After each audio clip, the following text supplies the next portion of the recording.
First of all, our priority number one is the safety of our students and staff. And what I mean by that is we have definitely cameras, like I mentioned a few minutes ago, that all of the students will have their video if they have a temperature and so on and so forth. And I met with the health department. That's Frank Migalosi. Now, Dr. Enyart, the medical director, gives the health department guidance on everything we deal with. And most of them are recommendations, some of them aren't. Now, they hire massive contact tracers. So if there's any staff member or student that is diagnosed with the virus, of course, they'll know before us. They notify us. They come in, and they hire numerous contact tracers. They come into the school district, and they trace that individual's steps and contacts, and that's free. We will have a hotline to report if we know of something, and you know of something. We have a hotline to the health department. Fall sports, we do not know as of yet. Now, as far as this plan, the reopening plan, we've been tinkering with this for the past 5 weeks, and I was in education for 45 years as superintendent, principal in a number of school districts. This is definitely, where's Rachel? You're hiding from me. But this is definitely the best administrative staff I've ever worked with, okay? I have a lot of experience, but let me tell you what, the bulk of this, if it wasn't for them, again, we're eons ahead of every school district in Trumbull County. You might know individuals from a different school or have relatives to go to a different school. They're nowhere near we are. We're going to have our own online program, and I mean, it's not going to be like last year. So just put that behind you, okay? We want a new dynamic here in Newton Falls, and we need your support, your help, and we're going to give you many, many opportunities to work with us and support your students. Now, of course, we mentioned about the cameras and also the drinking fountains. You know, and I'm sure you've seen this, and I'm sure you've done it, okay? The bubblers, that's the little thing you turn and you drink out of. The kids put their mouth on it and so on and so forth.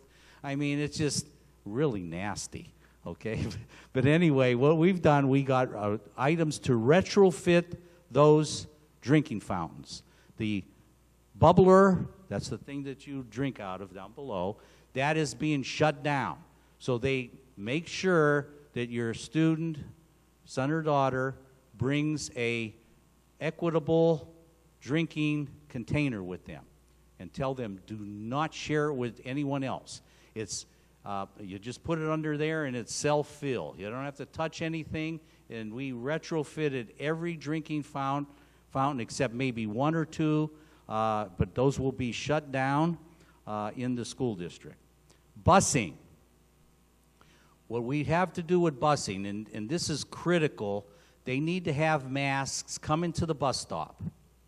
If they do not have a mask, I know a lot of the kids, they forget, or parents not home, and they misplace it and so on. We will have masks on the bus. So they need to put the mask on the bus, and that's mandatory because they could shut us down. They will also have sanitizer on the bus, clean the hands. They go to the back of the bus, and we'll show you here how it's going to look, okay? First one on, the back of the bus, and so on coming up, and the first one off would be the people in the front. And also the bus drivers will have masks. Nurses, we will have 2 full-time nurses in the school district this year. Mr. Armstrong, our treasurer, has done a tremendous job getting grants and getting money, the COVID-19 virus monies, wellness grant, and he was nice enough to get us 2 paid nurses. Also, again, 2 social workers. Now, why do we need social workers? Okay, we all could understand what's happening in society. Social workers will help us immensely. And what they're going to do, we have a meeting next week with them Mr. Armstrong and myself. The social workers are going to help our cafeteria supervisor and some of the other people in the cafeteria free and reduced lunch. We're going to feed everybody in the school district that wants to eat, okay? I'll talk about the pay later. But anyway, on a Sunday, is that it, Diane? Sunday? And all that information will go out. Now, if we get to a certain percentage of free and reduced lunches, now right now at the high school, we have 18% of our high school that are qualified for free and reduced lunch. Obvious, they don't want to do that because they feel ashamed, and they shouldn't feel ashamed, okay? So our social workers, and we're going to look at the elementary and compare it to the high school list, as our principals are going to do, and try to get that up to 70%. Now, if we meet that standard for the federal free and reduced lunch grant, everybody in our district, students, eat free K to 12. We are working really hard to do that. Now, of course, the $40 fee is gone, correct? $40 fee is gone. And from that point, I'm going to introduce our principals. Okay, there's John Crowder, Lori Witt, W-I-T-T, right? W-I-T-T, and Rachel Rankin, who's our assistant principal at the high school. Okay, so they'll take it away. And this is, now I want you to know, this was a long journey to do this. Again, thinking of our students, thinking of our parents, who I think they're a little weary about teaching the kids anymore, right? It's been very difficult for you. So thank a teacher. Good evening. I'm going to sort of go through this much faster. Naturally, the presentation's for everyone, but I will pause if one of the board members want us to expand something a little bit more. I know Mr. Aducci's going to get questions from the audience a little bit later. Okay? Quick update on athletics, since we didn't touch on that. It is changing every day. Every one of our athletic teams are presently practicing, following all the protocols that we have been given. Testing has been like a daily discussion. Yesterday, the governor said that testing was a mistake and was never intended at the high school, because many schools were going to pull out of sports altogether because we cannot afford to do the testing before a contact sport.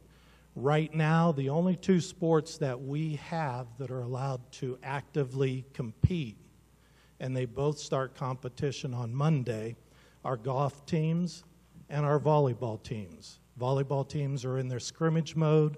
They will be traveling away for their first scrimmage. The contact sports, they still have cross-country considered contact. They're going to reduce that, hopefully, to a non-contact.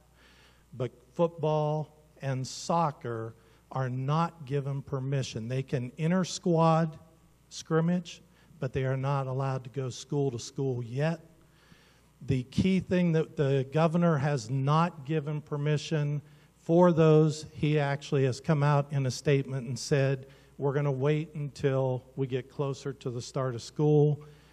Many of the leagues, the OHSAA has already said, if we cannot start, we'll look at a modified season, shortening each of the seasons, and we will play football as late as December if we need to. So they are trying to get everything in place as we move forward. Right now, the day-to-day thing is, what about fans in the stands? So again, high schools need fans for revenue to continue paying for these, all right? We will keep you updated as that goes. But I will try quickly to go through. I'm going to pass it on to Mrs. Witt and Mrs. Rankin for different areas. We just want you to see the website, to notice that we do have our reopening toggle there, right smack in the middle of the website if you went to it. Right now, no one can go anywhere else on the website without getting forced into the reopening situation. After tonight with the presentation to the parents, that will start becoming fluid again and being able to be used to go look at athletic schedules, board minutes, and all the other things that we have on our school website. I showed you last month our connectivity spreadsheet that we were working on with teachers and everyone calling. We still have 579 families in the district with 910 students as of, and I'll give you updated as of 5 o'clock. 389 families have been contacted, not 377. We have 117 that will be using the school transportation, not 112. We have 194 that feel they are definitely capable of handling one-to-one Chromebooks at home with their internet services. The others, we are investigating, working with Verizon, T-Mobile, things like that for hotspots. And remote, when I say remote, I'm talking about families that are not sending their children to school. They're going to do everything online from home. That is presently at 95 families. Now, when I say families, understand that could be a family with 1 up to a family of 6 children. And then there are some places that their child's going to go to Tctc for their senior year, and their younger children's are going to do remote right at the house here. Okay? Next slide. We started our PD yesterday for the staff. Back in May, when this all started, we discussed we need a fluid, flexible plan that would satisfy remote learners learning from home, students, if we were ever allowed to go back to all day, every day, as Mr. Aducci wanted when he was first hired on June 30th, and an alternating schedule. We had to have a curriculum that would be suitable for all 3 of those aspects and keep each student. A student in the classroom should be receiving the same thing a student at home is receiving. The only thing, we want as many of our students in the classroom as we can get, because we have found out one of the biggest lessons we learned over the spring was that parents want that teacher in front of their child. They want that teacher's experience, the knowledge, the enhancements that they bring to education, and not have to rely just on, you as a parent to do that. We are mandating that our teachers, if you do choose, because of fear of COVID-19, to remote learn your children, our teachers are going to be reaching out to you. Every single teacher has been given what we call a remote period, and during the week, every single day, they have a regular class period that they are to be reaching out to the students that are doing remote. So we started yesterday. Our curriculum will be a 36 lesson for high school. It's actually 35. We have 35 weeks of school with 35 weeks of lessons. Starting in 6th grade, there is a final exam, so at the 612 building, lesson 36 is the final exam. We met with half our teachers yesterday and presented this program. We meet with the other half next week on Wednesday as well. Go ahead. I'm going to let Mrs. Rankin take over and actually talk about the specific details of what the curriculum looks like and what you as parents will be able to see on a weekly basis. Mrs. Rankin. So we created a template, and you see a sample of that up here in front of you, and we just wanted to try and kind of streamline the lesson planning process so that it was uniform across the district, easily accessible for students and parents. I know during the spring, John and I were getting lots of phone calls. We don't know what the kids are supposed to be working on, and what's the lesson plans this week? And now we will be able to, it's just clear, concise, 5 days at a time.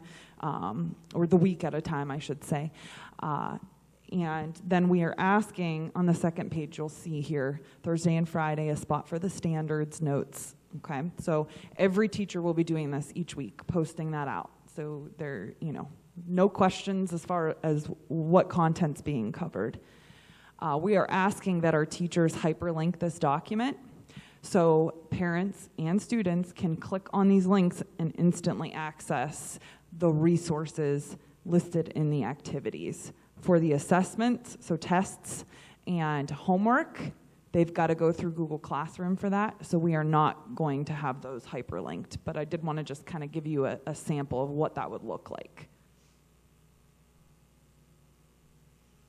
We have set the following expectations and deadlines for our teaching staff. When the teachers come in the building on August 28th, they will have their first quarter of lesson plans completely done. So 9 weeks of lesson plans ready to roll out on August 28th.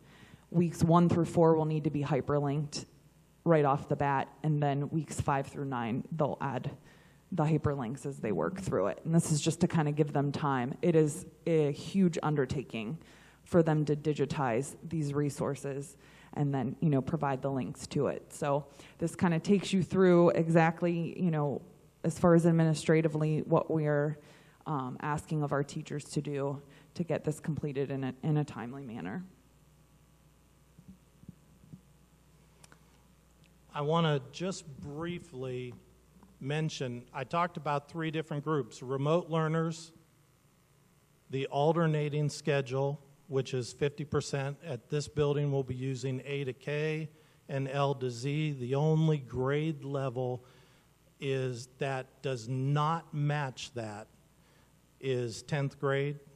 And 10th grade, we're going to have to bring probably those with J and K last name in.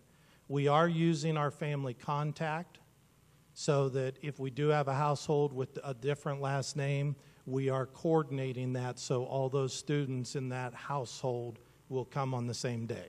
That should, if we do have to have childcare plans as a family, we want to make sure it's simplified with you. Now, we will, as we get our numbers, as you saw earlier, I mentioned there's 579 families we have not contacted. We still have about 190 families left to contact. Our numbers for remote might lower the student population enough that we can bring 6th grade, 7th grade. I will start there at the lowest grade, and I will slowly bring them in every day, all day. But I have a solid plan in place, and that's what Mr. Aducci wanted. What can you promise me you'll be able to do? And I said, in our building with limited, the building size, the classrooms are limited, the middle school classrooms are a little bit larger, we can only put safely at the 6-foot recommendation or mandate that the health department has on us, we can only put 12 to 15 students in any classroom, except for like the band room, things of that nature.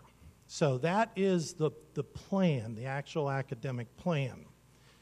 And when we talk about why do we do this, we spend on the average roughly $30,000 a year. If you would have said to us, called us up on the phone in the summer and said, is there an option that we have that my child doesn't have to come to school, we would have contracted Jefferson County Educational Service Center for online courses. And we average about $30,000 a year that we pay out on that.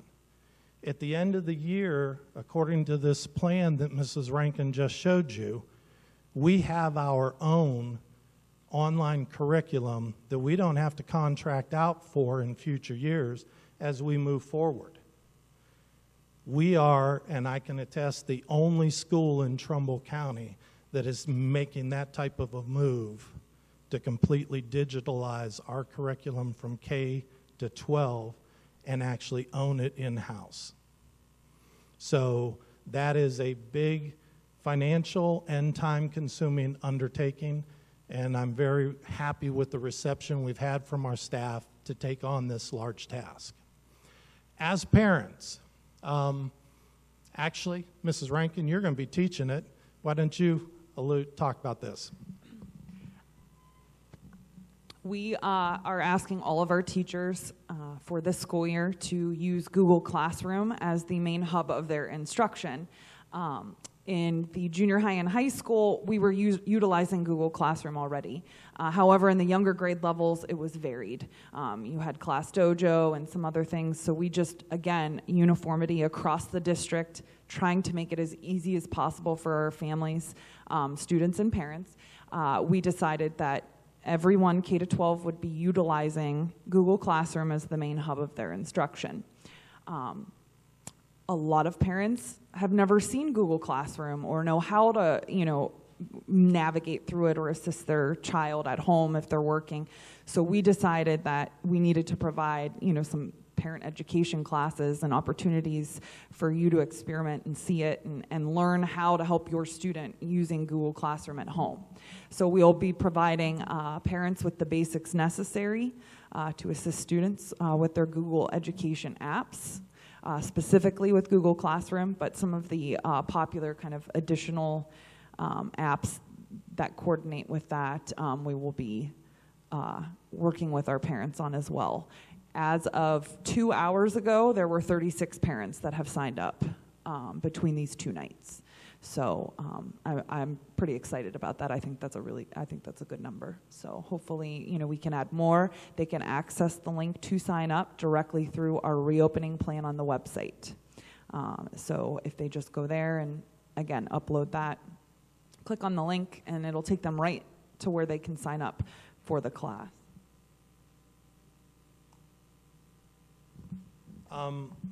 I would encourage, even if you are sending your child to school and they're going to be on an all-day or an alternating schedule, I would strongly encourage you to sign up for this class, because some schools have already committed they're going remote all year long. If the governor comes out and says Trumbull County is purple, everybody in Trumbull County is going to go remote. It's one of those things that we have to do, because they're saying at that point we're right back in the same situation we were in the spring. So we encourage you to sign up for that Google Classroom. Come in, meet with Mrs. Rankin, some of our teachers, let them help you learn the navigational pieces of Google Classroom.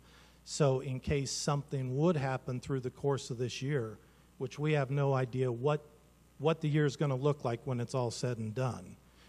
This way you're prepared as well. So again, not our hope. Our hope is to have every kid in class every day as much as we possibly can. We just don't know what the future foresees for us. Red,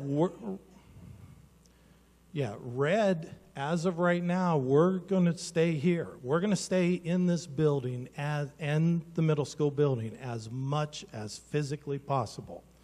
And that's a directive we've been given, and we want to march to that directive. But, if Mr. Aducci says, hey, I just got word from the health department, we have to close, we want a plan that's fluid enough that within 24 hours, we are following the health department's guidelines and having education still move and be the key thing, be a quality education. I don't think there's anybody in the room that wouldn't agree the quality of the assignments got a little bit less and less and less each week last spring. Again, something we've never, ever anticipated happening. Just a real quick motion, the CARES Act money. You've heard a lot about CARES Act money. We originally got $240,000 from the state.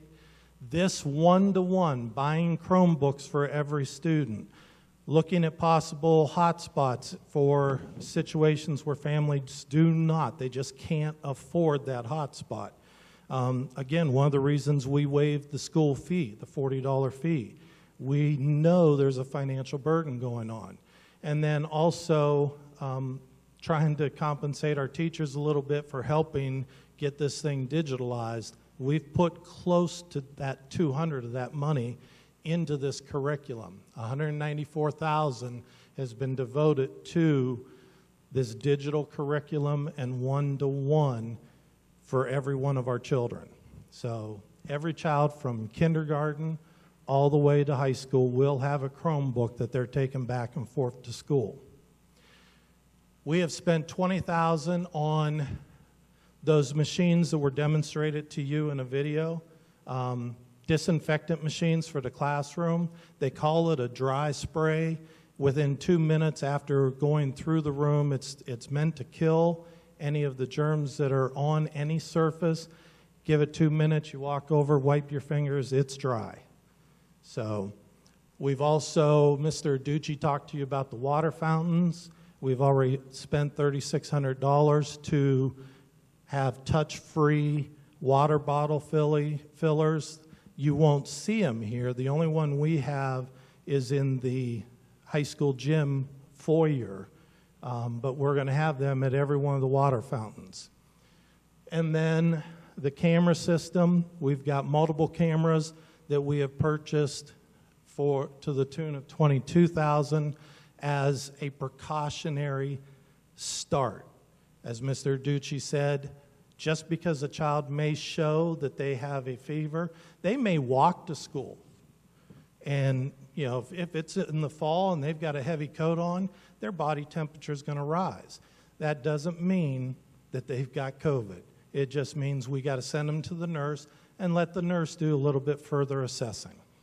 So the state did give us an additional $49,900, roughly $50,000, and you can see there that all of that money has been spent on PPE equipment. Your mask, your disinfectant sprays, your gowns, all the typical things, the face shields that you've seen some of our staff members have, as well as extra masks. You know, unfortunately, the governor came out Monday and said everyone is in a mask. We know students are going to forget their masks, so we've had to buy extra masks to have those available as well. Mr. Armstrong, anything else you'd like to say about? Before Mr. Armstrong, you know, everybody sees a chart over there. They don't realize the work it went into getting all this, okay? We have just an outstanding maintenance supervisor now. She's stepped right in. That's maybe someday there's the reason there's going to be a woman president. I mean, she's done a tremendous job. She does a tremendous job. And this guy over here, let me tell you what, he is worth his weight in gold. For a 110-pound man over there, I'll tell you what, he got 250 pounds going.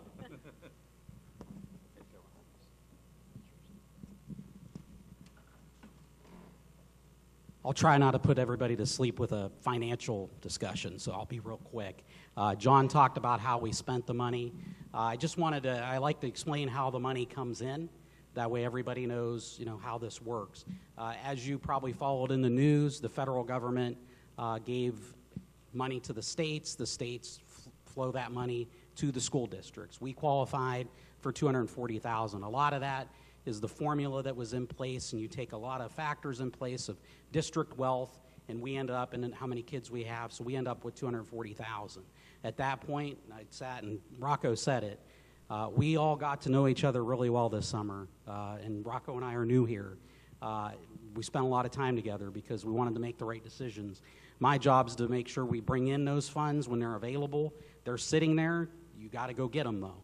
But we wanted to make sure that they're spent the right way. It's their decisions on how to spend them, but we're very thankful that the federal government gave that money. Then the state, as you see, we got about $50,000 from there as well. What happens is we spend money, we go into a state system, and we ask for reimbursement. So that's how that works technically on the financial side. The $50,000 it was alluded to, and Joellen from maintenance department, she has been integral in our kind of the flow chart of purchasing. Like, she's the point person, how we worked it out, that she's the one that's going to know how many masks we need, how much sanitizer we need. And it was not an easy feat. And I got to also, Sean from our tech department, same thing. It was not easy to get Chromebooks in. If you go try to buy a Chromebook, especially as many as schools need, it's not nearly impossible. I'm talking to other treasurers are like, did you guys get Chromebooks? And I got a smile. We did. But that's because we had a hardworking technology supervisor and have good relationships with their vendors. So it really took a team approach. We're very thankful for the outside dollars because you can't do this internally. We're trying to make some changes and inflow of monies to take burdens off locally, and we're going in the right direction on that. But I can't be more thankful for this. The last thing I'll say, Rocco talked about the nurse. It's not really a grant. I don't want to take credit for it. What it is, we kind of maximize the health and wellness dollars that are coming in from the state so that we program dollars to use them all rather than leave any on the table. And that's going to pay for a nurse, so there's a nurse in both buildings. And we know the importance of that for our kids. We all have kids, so we definitely know the importance of that. But I know when it's question time, if you have questions about the finance, please let me know. I'll try not to put you to sleep talking about it, so thank you.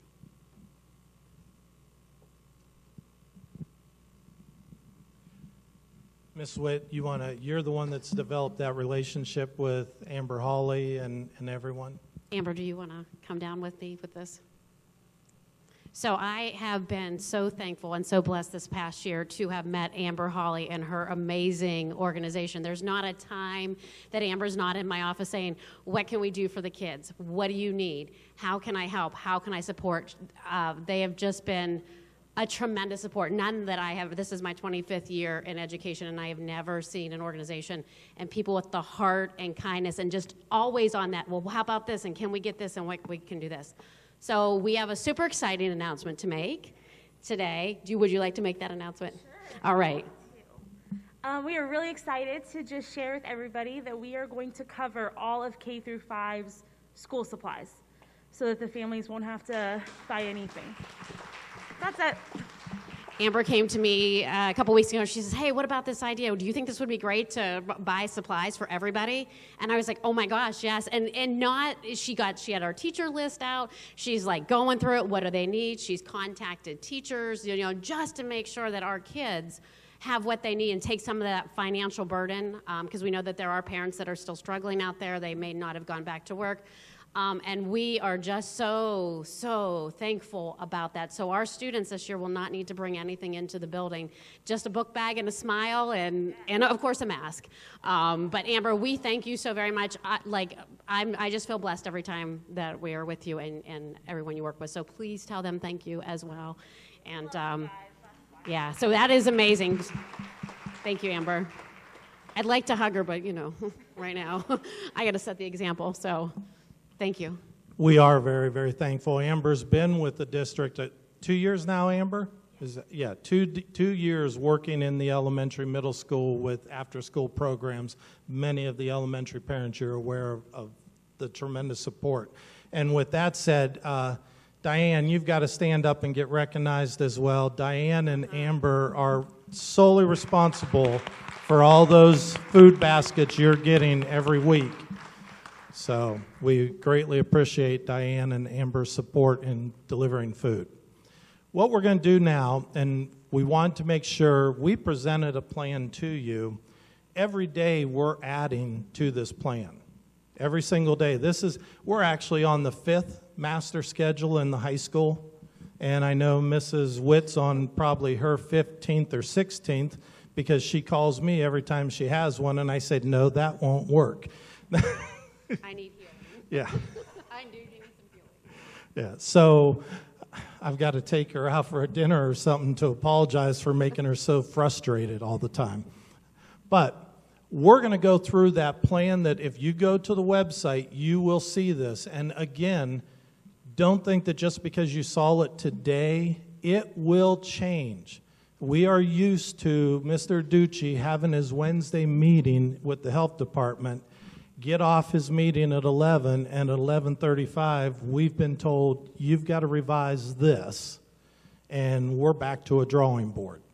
So, again, the key thing in all of this is, can we get our students in? We want our students in. We don't want them remote. That is our ultimate goal, but we have to abide.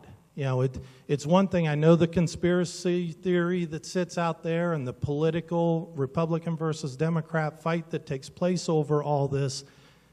The school has to be a neutral place, and we have to follow our directives.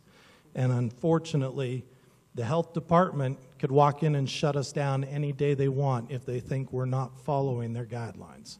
So please bear with us on that.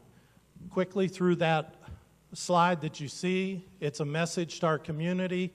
Your child's safety and wellness is our outmost important goal, is having them safe and healthy while they're here in our school. Go back to orientation, Dave. Oh, okay. The calendar, you'll have that. We're going to bounce through that real fast. We have set up orientation days. Real quickly, there was some confusion. That's not for the parent. A lot of people have not been in this building since March 13th. A lot of people have pretty much isolated themselves in their homes and not gone out and done a lot of the normal activities. So yesterday and next Wednesday was a way of getting our teachers to start acclimating, getting around their colleagues and being together in this building. We're going to slowly acclimate each grade level. I'm going to go through the 6-12 orientation day. Mrs. Witt will then go through the elementary orientation day. Basically, on September 2nd, we're going to bring our 6th grade in. We're going to bring our 9th grade in. They're going to be in 1 hour later than they normally would come in. And you see under each day, if there is a remote child, we are asking the parent to bring the remote student in, not when any of classes are changing. We're going to bring them in here so we can pass out their Chromebooks, get them their textbooks and everything they need, and go over what are the expectations of a remote learner. But for the students that are here grade by grade each different day, they're going to come in on the school bus. The school bus will be running for those that are riding on the bus. They're going to go into their homeroom for 1 hour so that they can get what are the new things. You know, rules, we have to adjust classroom rules. We got to talk about the social distancing. Anytime you see people get together, social distancing is the piece that's missing. They get together and they hang out together and they start grouping about 2-3 feet from each other. So we got to go over a lot of that. We've got to hand out their Chromebooks to them as well. And then from that point, they will follow their regular schedule. Every half hour, they'll go to their next class. We align that to match up with lunches because we're going to provide them their lunch that day. And then we'll send them home at normal dismissal time. But you can see we're doing grades 6 and 9 on September 2nd. September 3rd, we're doing grades 7 and 10. And because Tctc students will already be going to Tctc, we have a very small junior-senior population, so we can bring them in together in the high school while we bring our 8th grade in on the junior high side. So we will do that on the 4th. Everybody will then start on the 8th based on the A to K, L to Z alphabet. So September 8th, September 9th, we'll have A to K in the building. Then on Thursday, the 10th, and Friday, the 11th, we will have L to Z. Any questions, board members, on that? The orientation, acclimation. Mrs. Witt, the elementary. So our orientation is very similar in that we are going to bring our kids in grade levels at a time. If you see for us on September 2nd, I'm only bringing my 5th graders in. The reason is because we are doing kindergarten screening that day. So we have, at this point, we have 48 kindergartners that are registered. We do have 7 of them that are going remote. So this kind of frees up staff. I'm able to keep that end of the building freed up for parents and the kids to come in and have a very safe screening time. So when our kids come in, they're just like here at the junior high, they're going to come in through either the front or the side door. They're going to get their screening and then go straight into class. This is going to be adjustment just like up here for our kids because they'll be staying in the same classroom all day. Their art, music, gym will be coming to them in the classroom, as well as they will have one teacher during the day. Traditionally, 3rd, 4th, and 5th grade has switched between a couple teachers, but in order to minimize contact or accidental exposure if there happened to be that. So we are going to have a different period of orientation and kind of adjustment for them. So the 5th grade is going to come in, plus my remote learners. Currently I have 89 students who have signed up for remote learning as of 5:30 tonight. So parents will come in. For my building, I am not requiring or asking necessarily that you do bring the child in. That's going to be based on your comfort level. As I've talked to my parents, said this is your choice. Remote or in school, whatever is best for your family, and only they can make that judgment. So I'm not requiring students at this point to come into that. They are welcome to, but they do not need to. They'll get their Chromebook, they'll get their books, they will be able to meet the teacher and make some contact at that time. So then on September 3rd, it'll be 2nd and 4th grade and 1st and 3rd grade. This day for us will start at 9:30. It will end at 3:15. And where our traditional school day starting on the 8th will be at 9 a.m. Know that we have done our social distancing in the cafeteria, the stage, the gym. We have some desks set up 6 feet apart, and we are pretty ready to go with that. So that's kind of our overview. I did want to say one other thing about the computers that I think is important to know. Even when the kids are in school, they will have their own Chromebook as opposed to going in last year, we had to share cards. Kindergarten screening's next, so if you want to do that. There we go. So kindergarten screening is September 2nd and 3rd. If you have a kindergartner that still needs to be registered, the secretary's at the building from 8 to 3. Like I said, we have been steadily registering a few more students every day, and I said some of them have decided to go remote. If you would like to register your child for kindergarten, just come to the office, and we do need those items, their birth certificate, their immunization records, proof of residency, the social security card, driver's license, and custody papers. So kindergarten screening will happen on the 2nd and 3rd. So that gives our teachers on the 4th the time to sit down, kind of review the data, make class list. They will then call every parent to say, I am your child's teacher for this upcoming year. Come back on the 8th. I'm going to have half of the students come in 8L because that will be their orientation period. Then on the 9th, we'll do the M to Z, and then on the 10th, they will be all in the building all day long. So that's kind of what that will look like. So please get the word out. If you know somebody that's in kindergarten or that can register for kindergarten, they need to be 5 by September 30th. They can come to the office. If for some reason they cannot, please ask them to send me an email, call the office, and we'll certainly stay over, come in late, whatever you need to do, because we really want to get our kids in the building. They will do a traditional screening like they would have done in the spring. Any board members, any questions? Behind every great school district, there is a tremendous technology department.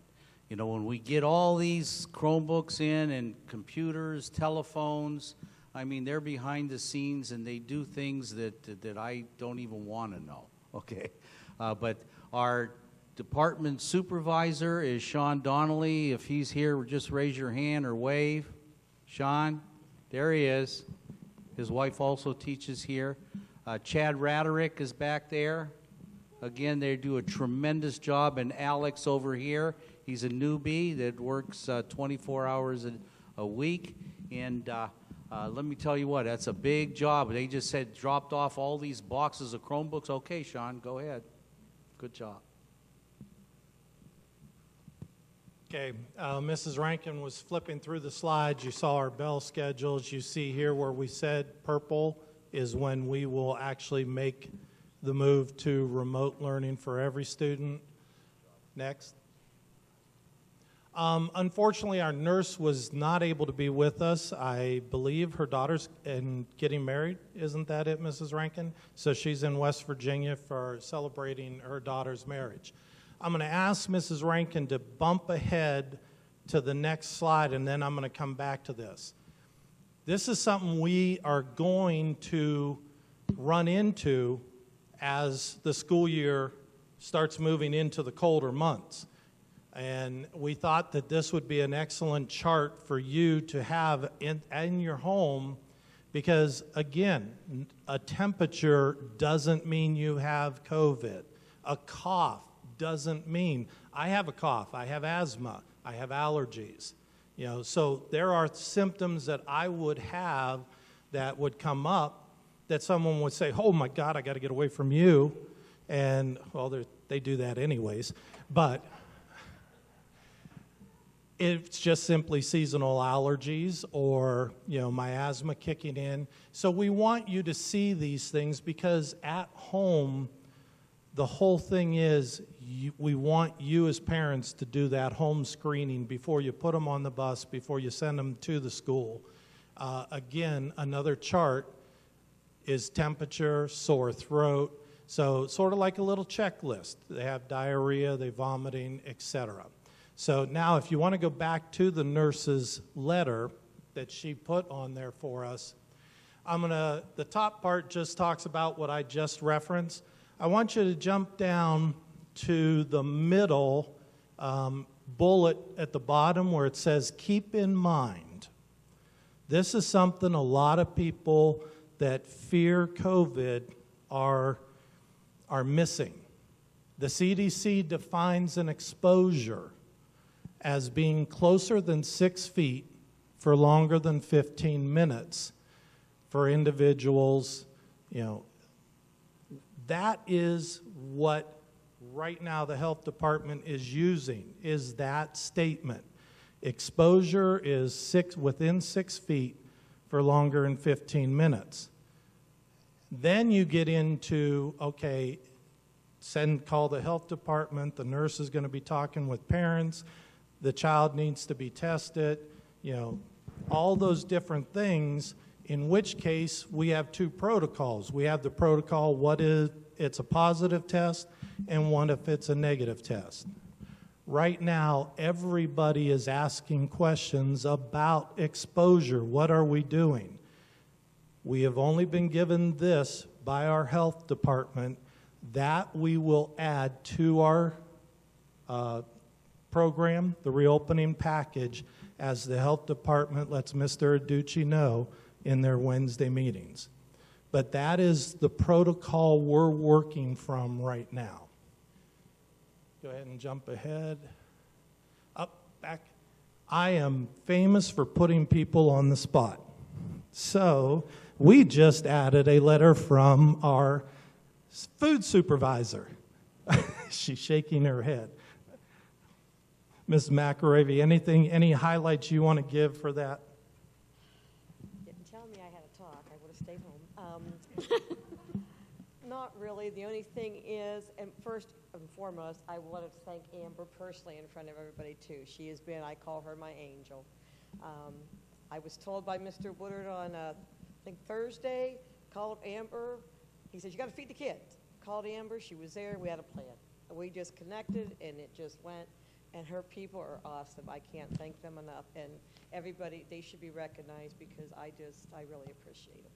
So anyway, okay, so as we go on, there's just a lot of things changing. Every time I go into the middle school and I see all those desks the way they are, I freak out, so I don't go out there that often. Okay. But the kids will be fine. We're going to hopefully, as Mrs. Witt had said, breakfast will be in the classroom. When your kid arrives, it will be in there if they're eating. We won't know if they're all free. Right now, they're not all free, but the prices are up there when you can read it, what the breakfast is and lunch.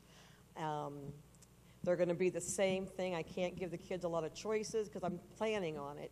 They're going to be in a box for lunch, so they will have, they'll have what they're supposed to, but they won't have all the choices that they had. We just can't do it or we'll never get them through the line. Because when you give them choices, it takes an extra 5 minutes. So, and they're young. So, and lunch will be there. Like I said, breakfast will be all in there, and the kids have to eat. They will give the money, my understanding, to the teacher. There will be a list in the room every day. I have 2 workers that's going to have to take care of all the things, and that's they're going to be on a run. So, but their food will be in there. They will only get one choice for breakfast, because if I give them, again, choices in that room, it's all got to be sanitized. So if they got 15 kids in there, there may be 15 Pop-Tarts in there. The menu will be on the back for breakfast as well. And then, like they said, on Sundays, we're going to just skip down. The main thing, your free and reduced meals. That stuff really needs, if you guys get that turned in, if you know anybody that's, has lost their jobs, whatever, please try to make them. We've talked about, I'm going to have all that paperwork for when they come in for that stuff. If they can get it filled out. I know somebody did it last year, don't know how. They took the application off the school website and somehow emailed it to me. I don't know how they did it, but they did. And eventually you'll be able to do that, but we just can't get to that right now. And on Sundays, and this is the hard part on the thing, if your child's remote, they can come eat, but they have to pay for their food. The free kids would not, but like if you come through that line, when we give out the food, you would have to pay. If you're going to make them eat, the whole week, you'll have to pay for the week. The ABC group, or the AB, how they come in, they'll get 3 days of food. The remote learners would get 5 days of food. And like they said, I give them the 5 breakfast, 5 lunch, their vegetables, and I'm telling you, the Forward Ministry, they really give, they got food. I mean, they got a meat box, just for an instance. We got a meat box that had big, huge hams in them. These families have been fed very well, and I really thank Amber and them for that. The ministerial group in Newton Falls, they've helped too. I think that's who got the food boxes, but they delivered things. It's just been a big effort. So I just don't know. If anybody has any questions, you guys could always call me.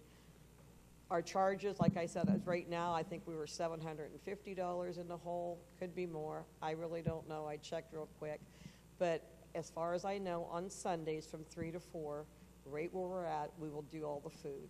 And like I said, they will have to come with an envelope if they read that, with their name and money if they want all. And if people would call me, would be good too. I just want to clarify too with that. It is really helpful if you can help us out with the breakfast and the lunch at that elementary, middle school. Last year they would have come in, gone through the line, gotten their food and sat down. This year there's not a real safe way to navigate that, getting kids in from buses and that. So the kids are going to go straight to their room, and then their breakfast will be there. Our concern is, like, I may want breakfast, this kid doesn't want breakfast. I may be free, you may not. So if your child needs to pay for breakfast, if you could pay for that on Monday for the whole week, that would really help. And I think a lot of our kids are going to want to eat. But so also, like what we're talking about is we were thinking about how do we not have so much changing of hands, of monies and things like that. The teachers are going to take that money in the morning, even for lunch, and send it to the ladies in the cafeteria, again, trying to eliminate as much talk or touching as we can. So if you can look at that schedule, the lunch schedule on Monday for Monday, send your money in if they're going to buy breakfast, if they're going to buy lunch, that would really help, or use that school bucks program.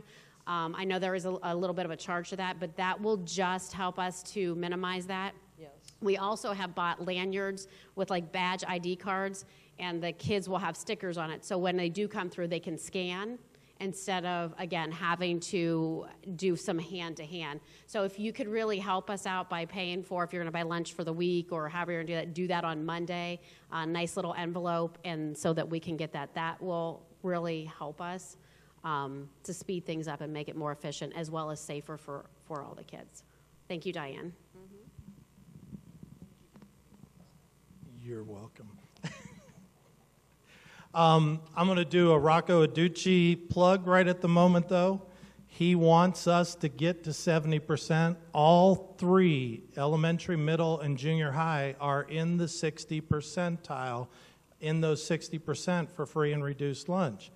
That high school, 18%. And a lot of these students are sitting in that same household that we already have. They just don't want to bring the paper in, whether it's peer pressure, et cetera.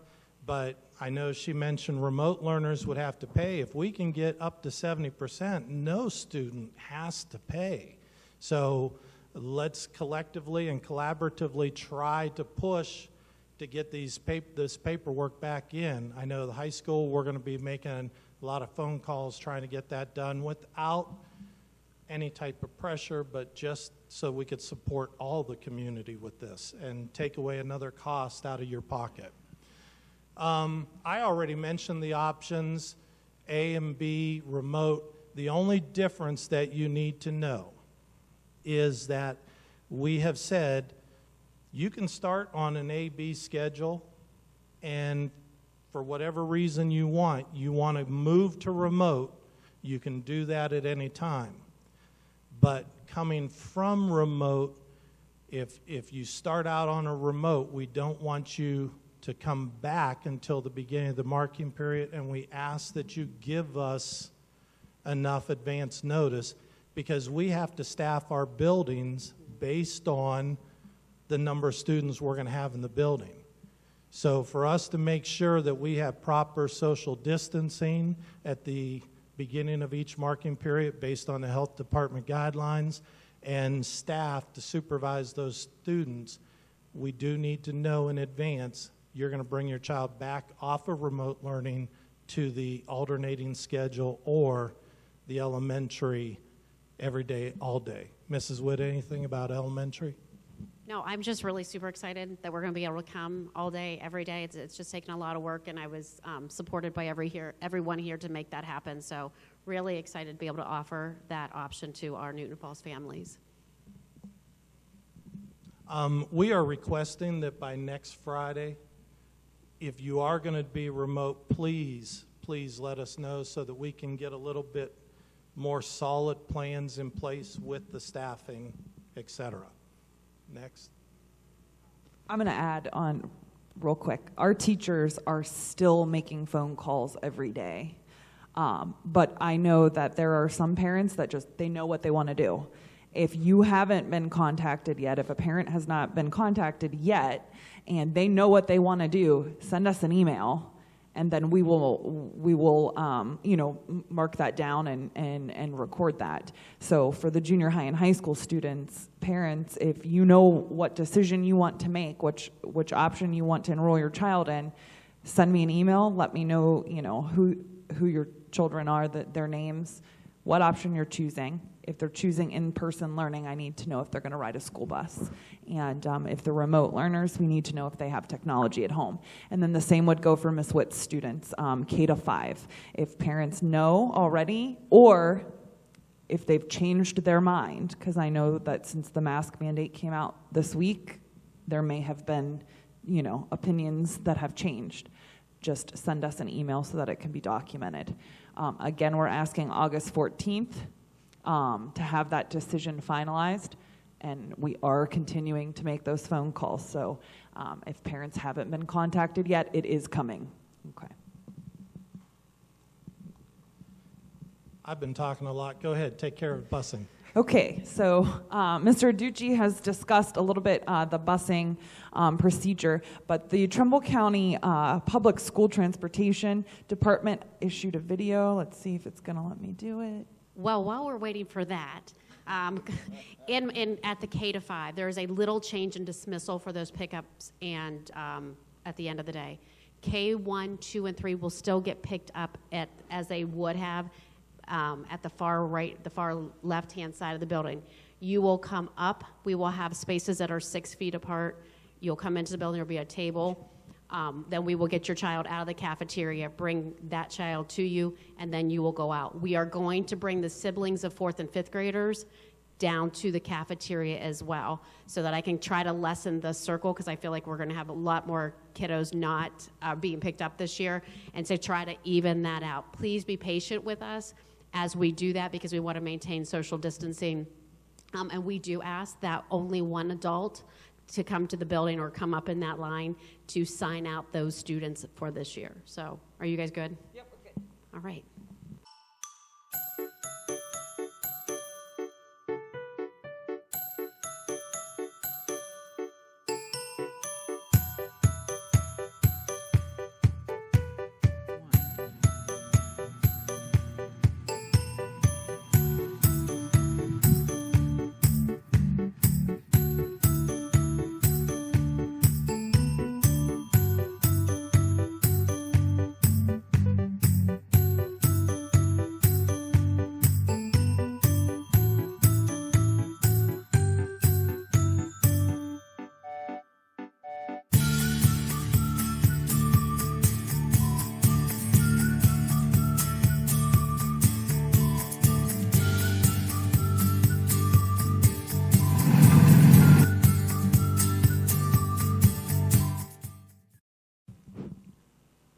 We have added Tctc busing information at the bottom of this screen.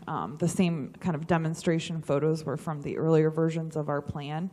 However, we have added information regarding Tctc students because they start August 24th. So any student that is needing bus transportation from their home to Newton Falls High School in order to ride the Tctc bus will need to contact our transportation supervisor, Ms. Terry Pigg, as soon as possible. And there will be a bus starting on August 24th, the first day of school for Tctc. The bus will leave Newton Falls High School at 7:10, and the kids need to be here at 7:05 to catch that bus.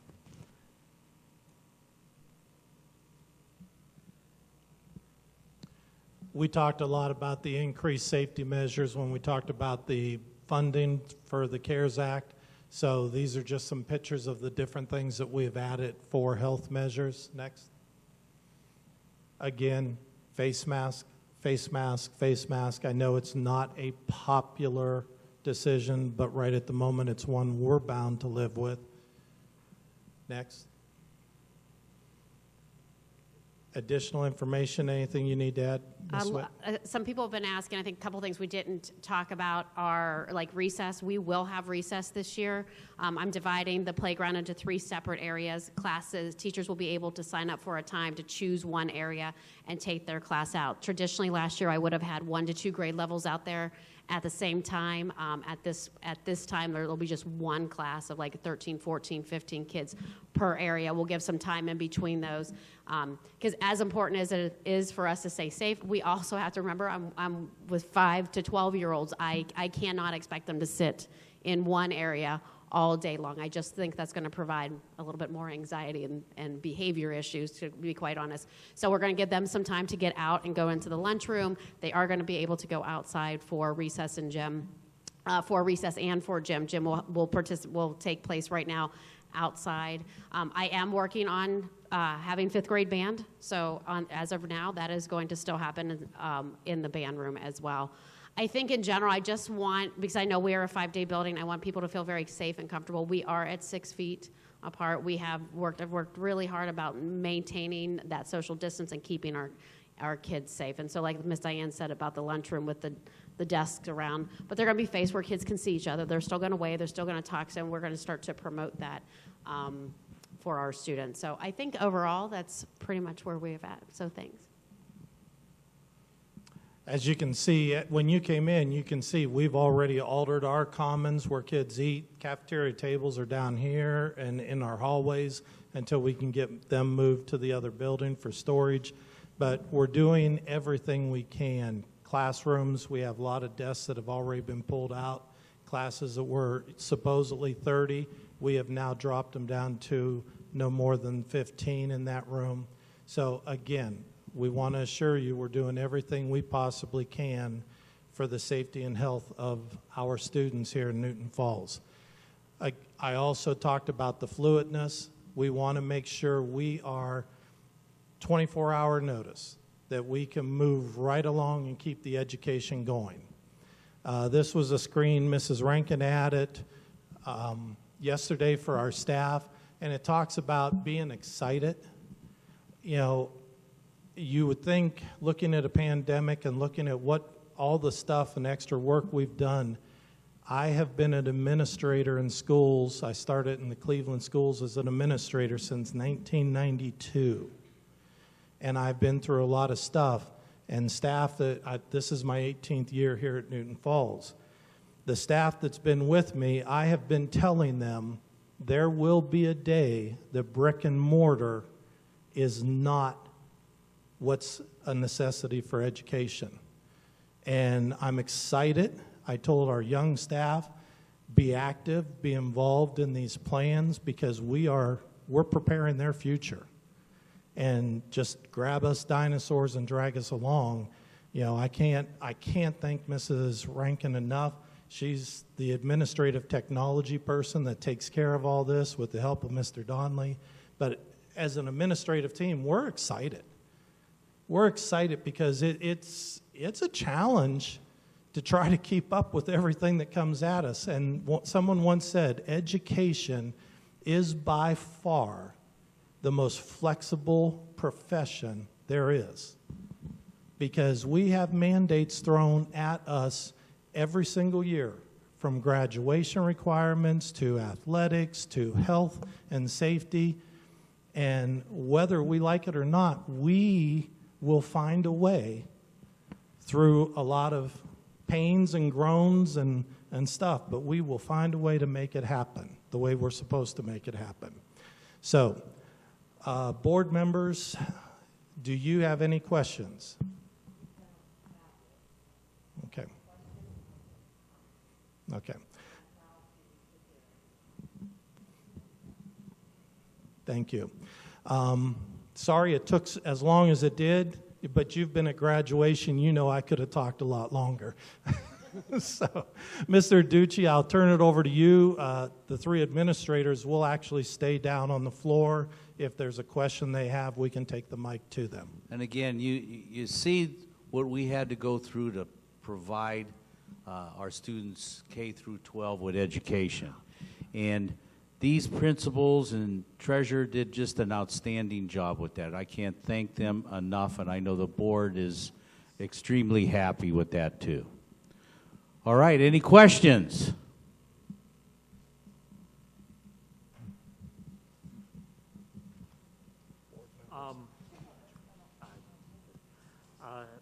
As far as the options, fifth grade on has the option of going back and forth between option 1 and option 2, online schooling and in class. I noticed that the elementary did not have that option. So the elementary does mirror the high school and junior high. You can choose remote, or you can choose 5 days. It is a district-wide. If you decide at the beginning of the 9 weeks that you would like to choose a remote option, you will be remote the first 9 weeks. And then right towards the end, if you're like, I want to come back, or your feelings have changed, you're just going to email me and say, I would like to return the second 9 weeks. Well, my concern is the other way around. It didn't say as far as if you are in class and it starts to become red or the zip code has a lot more cases that I'm concerned with. Sure, certainly may. Yeah, okay. Yeah, that wasn't anytime. on the bullet points. That's why. Yeah, anytime. If you and we do, I've talked to parents and they're like, well, I'm not sure. And I said, well, let's try it if you'd like to try it for a few weeks and it's just not your thing. It's easier to go from in class to remote. So you certainly do have that option. Thank you for that question. Thank you. Rachel, Mr. Klein.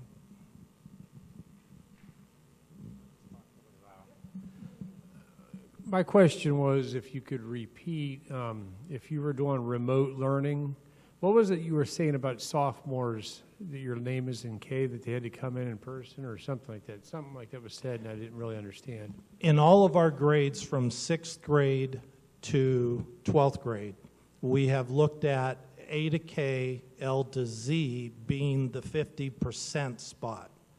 Mm-hmm. In every grade except 10th grade, we have a gap of 5. So the difference from if A to K may be 5 more than L to Z. That's at the most in any grade except our 10th grade. 10th grade, the A to K is 15 students larger than our L to Z. So we're going to make sure that we can get some of those students ending with a J or a K, provided they don't have siblings coming on the Monday, Tuesday. We're going to ask them to come on Thursday, Friday to get that more equal 50-50 balance. Okay, but if they were remote learning, it doesn't affect them. If they are remote learning, it does not affect them at all. I thought that you had said they were remote learning, but they had to come in for some reason. We did say during orientation, they have to come in to get their Chromebook and their math books, their English books, all the textbooks that they have to get. They do have to come to the building one time. And again, we have the rest of the population in class, so we'll just bring those remote learners. If on Wednesday when it's 6th grade, we will only have the 6th grade remote learners coming in. Same thing with the next day with 7th grade, etc. But we'll bring them in here, pass out their Chromebooks, go over the expectations of what remote learning should look like for them, and it shouldn't be more than an hour, and then they're dismissed to go. And we don't mind if a parent wants to come in and sit with them, because you need to know the expectations. If your child's doing remote, you need to know what those expectations are, and again, what the tools that are available to you as a parent for monitoring their learning. So, can you explain to me what a typical remote learner's day would be like? I need to know that. Because everything, say it's week 10, and on Sunday the teacher has posted their curriculum with the hyperlinks to the Google Classroom, the remote learner has everything in front of them. Now, the remote learner, some students prefer to work by subject. You know, maybe they love math, so they're going to sit down and they're going to do all 5 days of math, and then start on their English. They don't have to. They can sort of follow their schedule. But in a normal school day, each teacher has a different planning period than the others. So it's sort of like having office hours. The remote learner can contact, say Mrs. Rankin was the teacher. They can contact Mrs. Rankin during what would be her prep period, or which now it's her remote learner. And she actually, what we're telling those teachers is take the remote learners, set up some Google Meet meetings with them, but group them by the students that are struggling on that particular concept. So maybe Monday they'll send an invitation to a Google Meet for 6 of these students, but when they're done with that Google Meet, they might do a Google Meet with just one student that's struggling. But every period, that child that's at home would be able, during a different time, every 45 minutes, they would have another one of their teachers available. Okay, so that was my question. So they're going to be basically on their own doing assignments. And then are they going to have a teacher available if they have a question in the middle of assignment, or they have to wait till that's over, that class period's over? Is this how that's going to be? They're on their own, basically, unless they have a question? They are on their own, but they've got to meet when that teacher's available. They've got to be able to connect with that teacher during that teacher's time. We are also asking our staff members Yes. to check in 3 times a week with the remote learners, whether they have a question or not. Like, via Google Meet, or, checking in with them, seeing how they're doing, what do you need? Can I help you out any extra? How are things going? Are you struggling with anything? So it is not like our remote learners are going to have 0 contact with the teacher unless they have a question. So I have a couple questions. Thank you for doing the Google Classroom and the agenda. I think that will alleviate a lot of the problems from last year.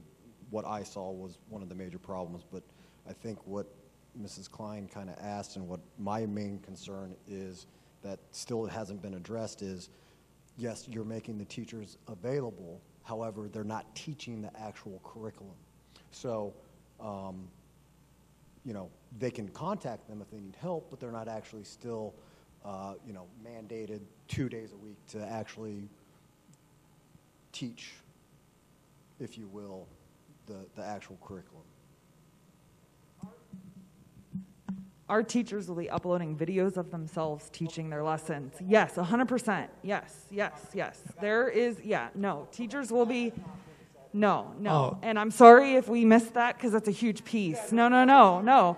Because part of the remote planning period is not only giving them an opportunity to contact those remote learners, but it's also an opportunity for them to record themselves teaching, because there is a confidentiality issue. A teacher cannot be in a classroom with students recording herself so that you can, or himself, with other students in view, and they can't stream that at home either. There's a confidentiality. So it can only be that teacher.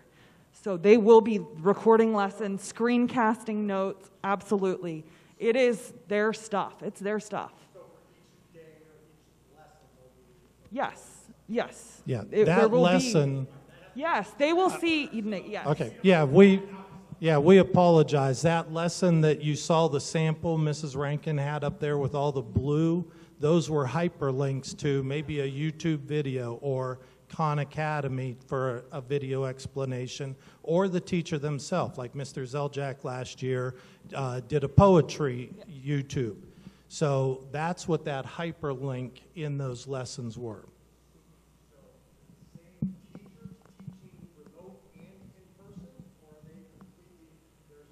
It's the same teacher. Same teacher. So, Same you know, if Zach has ninth grade, English, academic English, it's going to be the same teacher whether he decided to be remote or in person. Yeah, they'll follow their schedule of classes in the building like they normally would.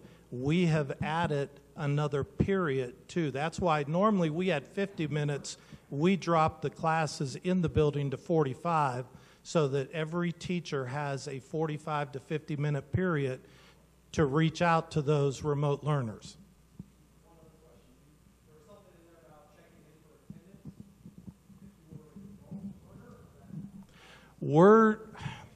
I hate to address the attendance piece of it yet, because we're still, as a school district, bound to House Bill 410.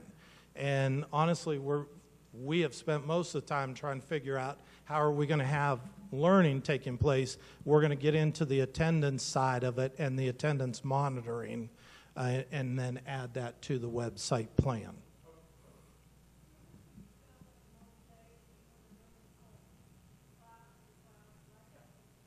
Yeah, they can follow.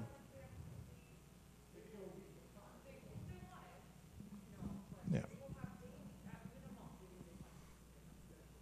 We will put on the website, what that remote period time is for each of the teachers. So your child will be able to know, and all we would say probably is just have them email the teacher, hey, I'd like to remote with you, do a video conference with you tomorrow. I don't understand this. And our teachers will do that. So, but even if they don't get contacted, we have told them they have to reach out at least 3 times a week, regardless if a child at home asks for that.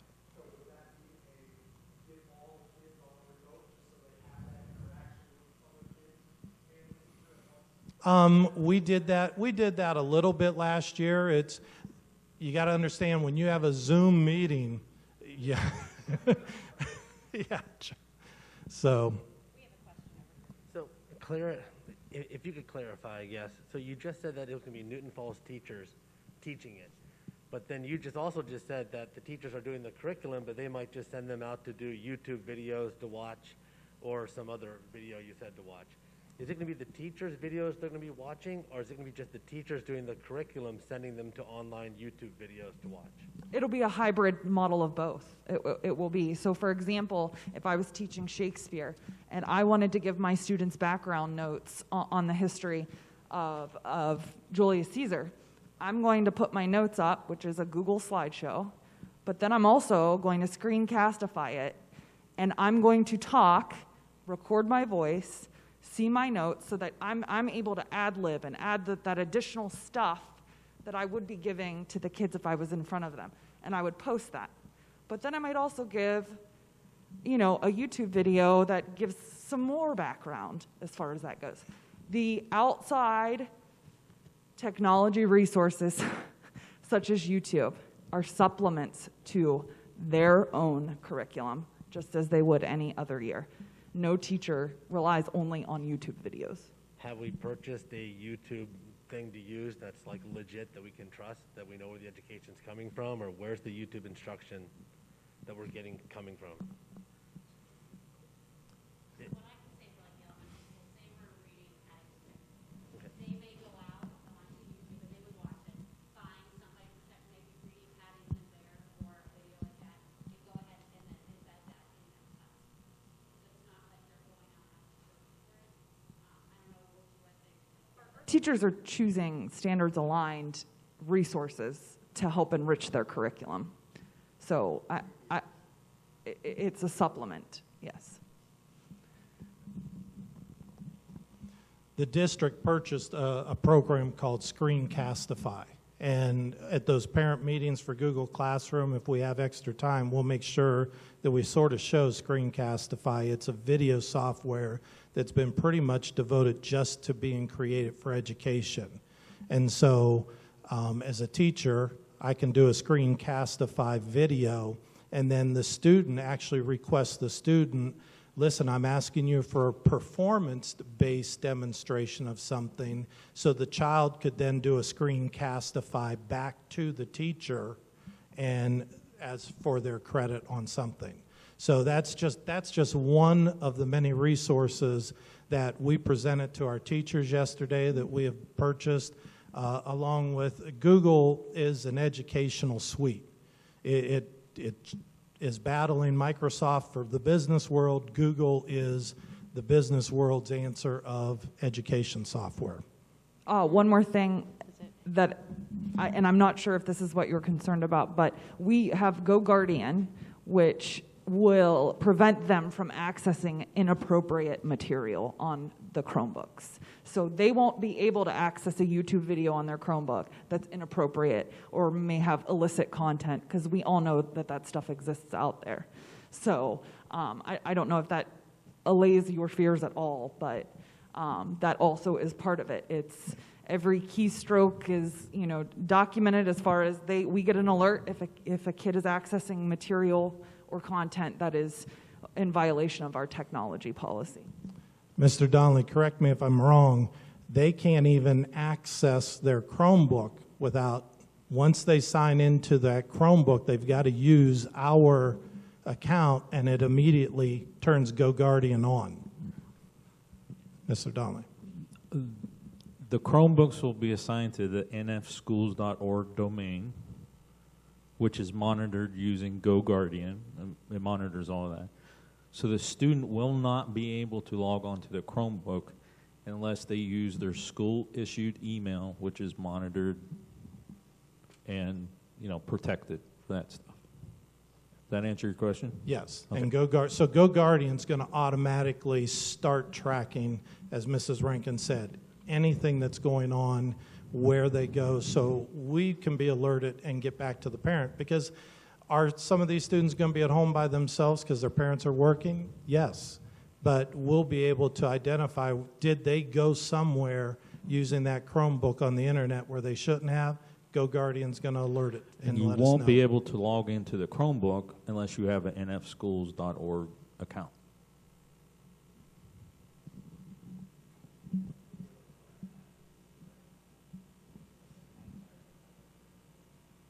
Advertisements on videos, Sean?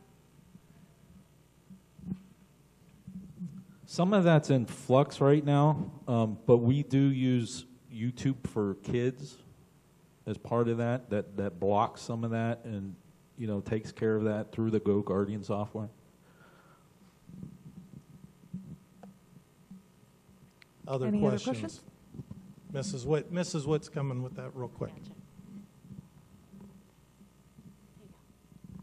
I just had a question about masks. I know that the kids we're all mandated to wear them, but when they're really sitting at their desk 6 feet apart from their other students, are they allowed to pull their mask down and be unmasked? Right at the moment, no. In one of our original plans, when the state first came out with the color coding, at that point, yellow was strictly staff wearing masks, students without, and each color change was a different variation of the use of a mask. Right at the moment, the governor has us through the health department, everybody has to have a mask on. Can that change? You bet. We may be in a different one. Before we even open the building, we may be in a different scenario. Other questions? Board members, comment? Mike? Here, let me give. I'm an educator at a different local school district around here. It's much bigger. Newton Falls is light years ahead of my employer.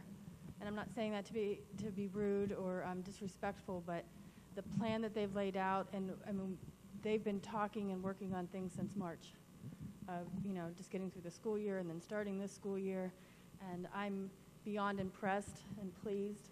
None of it is what we want, but this school has done the very, very best with what we have. And those are lots of guidelines, lots of mandates. Our teachers have stepped up beyond what any of us would have thought we were doing as educators. When I was looking at those lesson plans being laid out for 9 months, my heart went to my toes. That is a lot to expect and to have done on top of all the other things that we have to do. So I'm very impressed and pleased with administration, teachers, IT. We're very blessed to have this. Mr. Powell?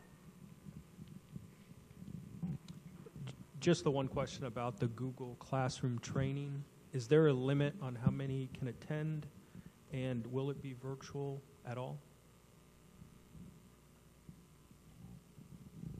At this moment, we haven't discussed the virtual piece, but it is something, it's now a challenge that's in front of us. So, I love to look at a challenge and find a way to make it happen. Mrs. Rankin hates that aspect of my life because it means I'm going to ask her to do something else. But as that number grows, we will add more staff that are Google trained. We have multiple teachers that are Google certified, Mrs. Rankin being the one on administration. So we will meet all those needs some way, somehow. I like the virtual idea. That's a whole new game to attend those Zoom meetings or Google Class meetings. It's good for the parents To see it that way? The challenge of a Zoom meeting. Mrs. Klein. Rachel, you have the mic. Sorry, I'm sorry. Oh, okay, and then we'll come back here. I'm sorry, I didn't see you, sir. Go ahead. I guess you're up. Okay, I just had another question. So I work from home, and we have had multiple, Teams meetings and Zoom meetings, and I'm like really good at it now, but I don't understand why the kids, is it a confidentiality issue that the teacher teaches and the kids can't be virtual? Is that what you said? It's a confidentiality issue for the students, okay? So, and it's also an issue for the teachers. So let's say I'm in my classroom and I'm teaching, but I'm also live streaming it to my remote learners, and Johnny in my class decides to use foul language very loudly, and my remote learners are at home, and their parents hear that. If I have to, address discipline, that's, who knows who's watching that? It's a confidentiality issue. So it is also a legal issue. Yes. That you cannot, we have to get your signatures at the beginning of every school year just to post your child's work and your child's picture on our website. This would be a completely different realm to say, get your permission to have your child showing up in a live stream of a classroom. I think a lot of us would like that, though. I think if you pass the majority of parents, that is number one on our list. ideally, we'd love for that, but legally we're bound. I mean, if it's just sign a paper and let us do it, I think we should make the effort to do that. There's a lot of teachers out there that did that all last year, And my kids sat and waited till something got posted. Maybe they heard from a teacher, while other school districts were logging in at a classroom at 8 o'clock every morning, watching their teacher teach, and I just felt like ours really missed out. Stowe. I think the difference is Mm-hmm. Oh, yeah. Mm-hmm. that is Portage Summit.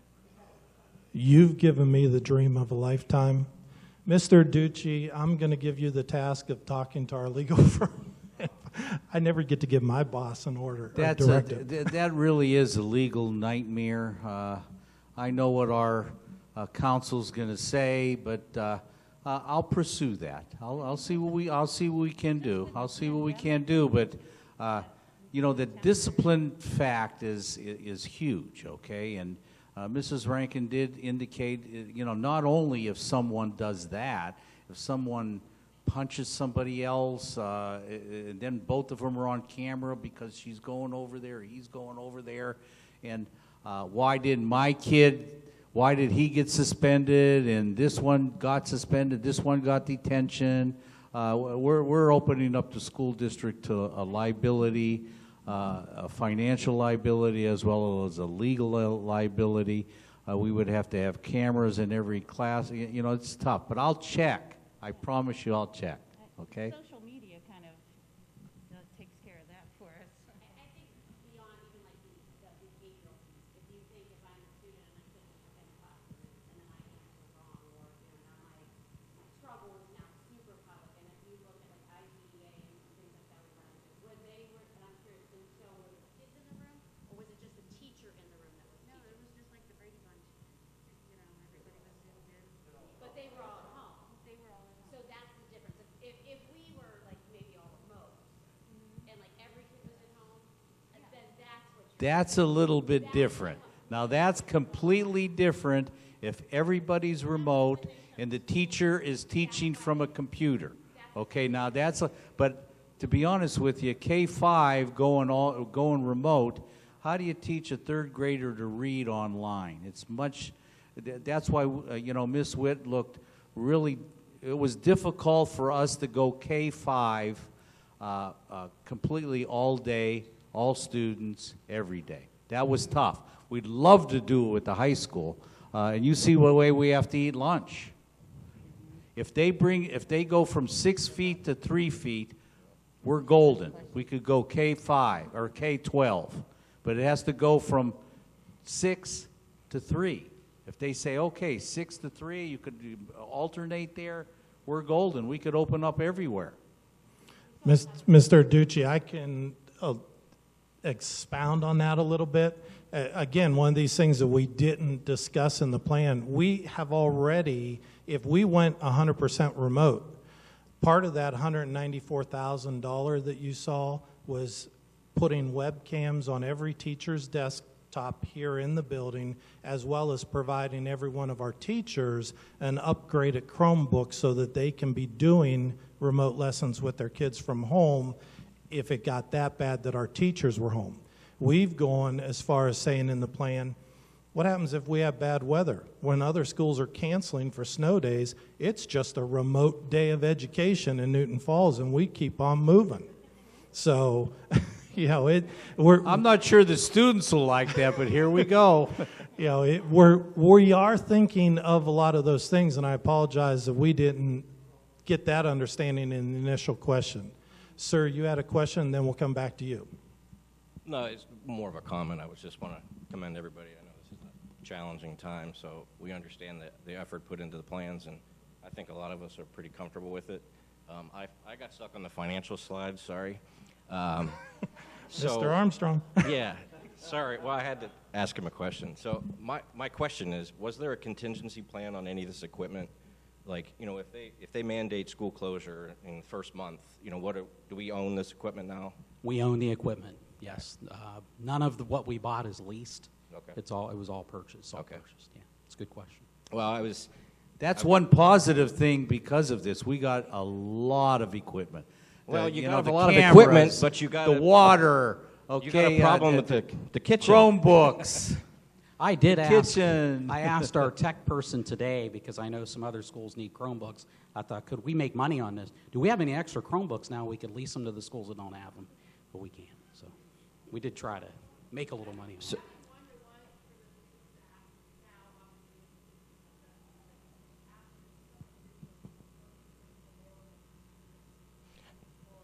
Yeah, I think I'm good with all that equipment. I'm thinking like the scanner and the Clorox machines and retrofitting of the, you know, the fountains. I mean, really, if we truly get shut down, I mean, we own this stuff now.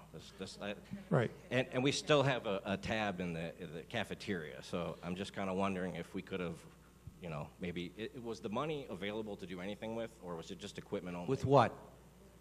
The federal and the state money that was given. To feed the kids? Yeah, was there any money? No, Okay, no. so That's why we're trying to get to 70%. If we could get to there's schools out there that feed K-12 breakfast and lunch. You know, that would be huge for our community. We want to get there. At 18% of the people at the high school that are on free and reduced, you know, we know that that's not true. Okay, now, I think we could check back, because if you're on unemployment benefits, there's things out there that you automatically get approved for. I think we could get to 70%. God, I hope we can, because that would be such a benefit to our community in feeding our kids. That's just tremendous. And I know Diane, she gives extra food. Okay, so maybe you could even feed some of the other ones in there, the 1 and 2 year olds. Yeah, that was just a clarification. It was No, nothing against anything yes, you did. yes. I was just, that would I'm be trying great. to understand how the funds were allocated. Well, you see, the cafeterias have to stand on their own merit financially. There's not a school district in Trumbull County that doesn't come from the general fund and pay the cafeteria because they fell short financially. Okay. You know, yes, we get a lot of food, cheeses, and so on for federal government, state, but it's still not enough. And then we're under certain requirements because it has to be certain calories, and you have to get this and get that to make it a balance, and that's a good thing, okay? And you'd be surprised how many of the kids eat broccoli, I'll tell you. They do.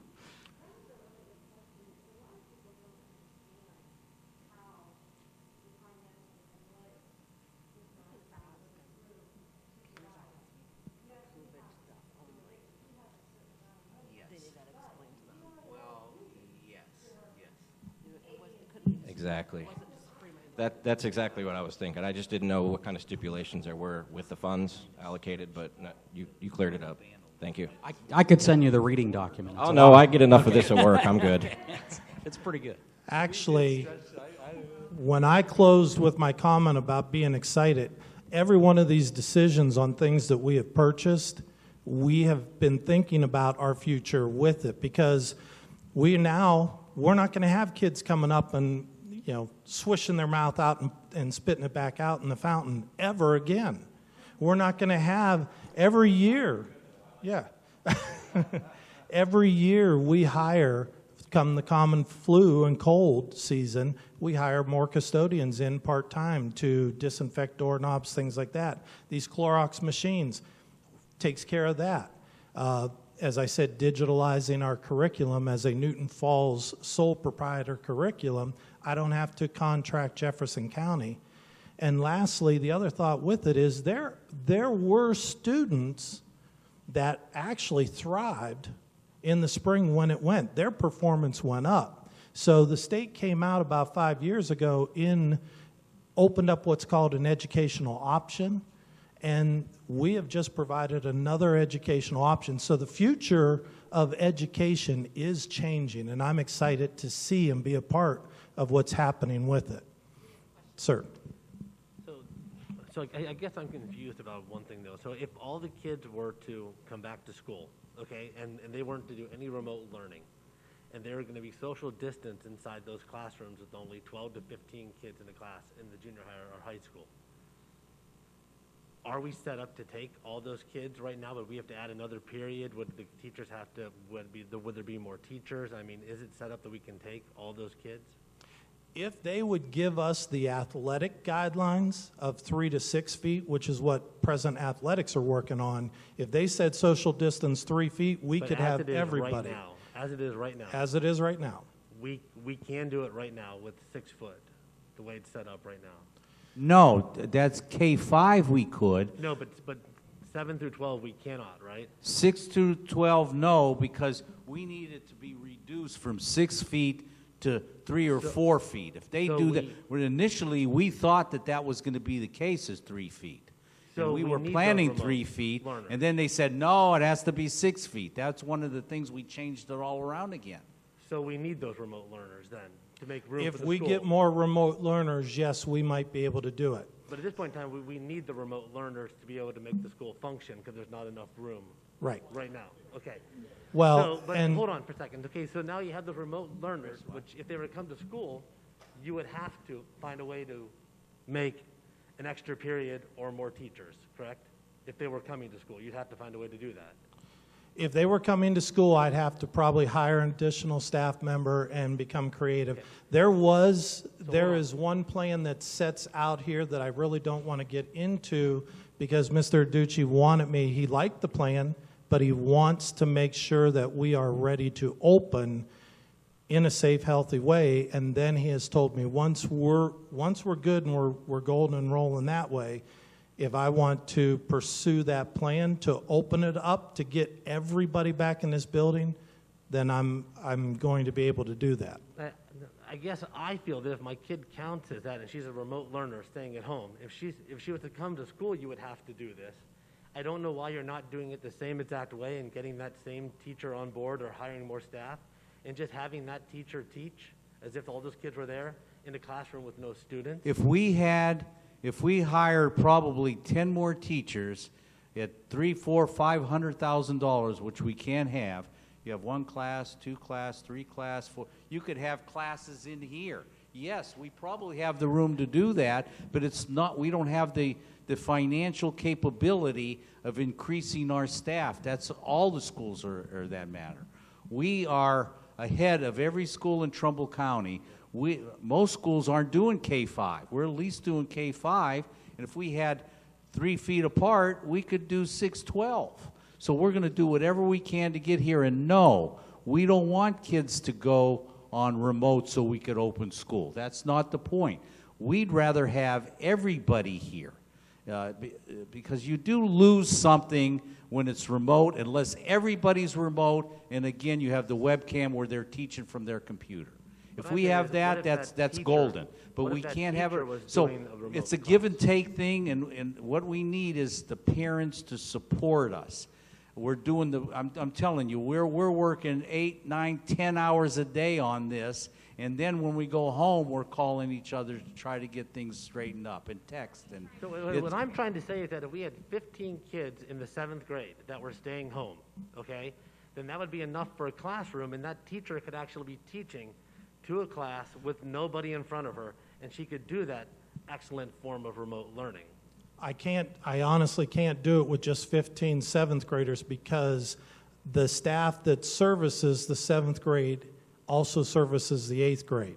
6th grade would be the very first grade I would be able to do it because I have a group of students, 6th grades coming out of that middle school elementary based programming. Once you hit 7th grade, the math, the sciences, you start getting more flexibility. I have many teachers I have high school teachers that even come down and teach 7th grade. John, so I'm not able at that Mr. point Crowder, yet. okay, to clarify that a little bit, okay, we looked, and I don't mean to be disrespectful, and I don't intend to do that, okay, but we looked over the past 6 weeks at every angle possible to get everybody here. But we have CDC, and we have the state, and we got political people getting involved and using it to get elected, all over the place. So we're dealing with all these cards and trying to get kids here. But we did, believe me, we looked at every angle, and we're not stopping looking at every angle. Every day we look for a way to do this. So, you know, I appreciate your comments, but we're just doing it endlessly. There was a question over here, or do you have a comment on that? You mentioned why did we not just go forward to begin with, and that's where the fluid plan comes in, because what if the governor does exactly what happened in March, and bam, in 24 hours, everybody's remote. So everything can change in just a breath. So what happens in October if the color changes to purple, or if we're just shut down again? At least the way that the plan is there, everybody is on top of it and everybody is getting the education. We're not floundering like we were back in March.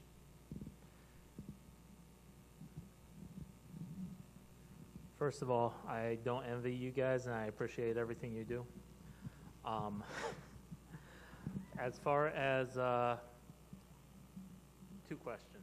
One is, if the county is like in red, or there's a high spike in the 44444 area code, but the county is in purple, is there a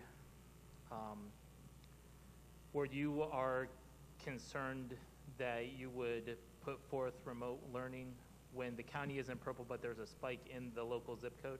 Well, we are getting, in the superintendents, we asked for zip code people that are infected, okay? So we could actually see, so just because Bloomfield is purple, okay, doesn't mean that Newton Falls 44444 has to be purple. I thought that okay? purple was the all right.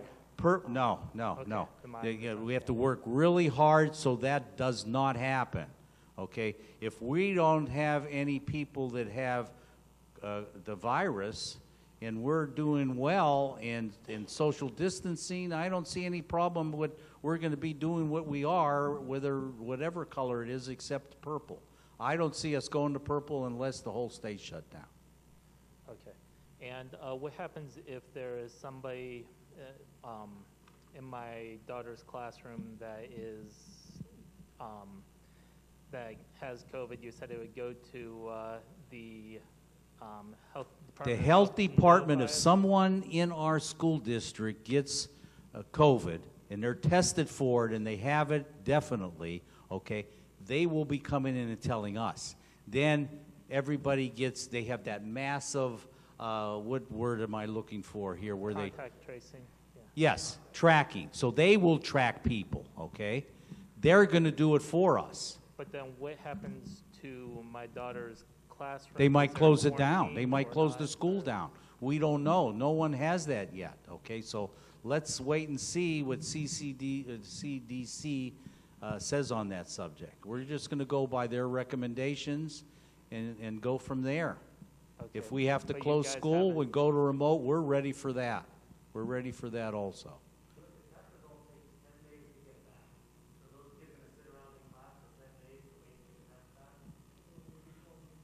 We're going to follow the health department's recommendation. When and if that happens with a staff member or a student, we're going to exactly follow their recommendations and tell us, you need to tell us what to do. And we will follow it completely so we keep the students and staff safe. We have a question too. Sorry.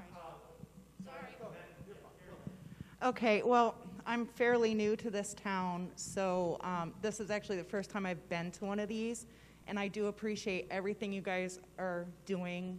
I think it's great, but I do see I have observations on just even tonight. And a question.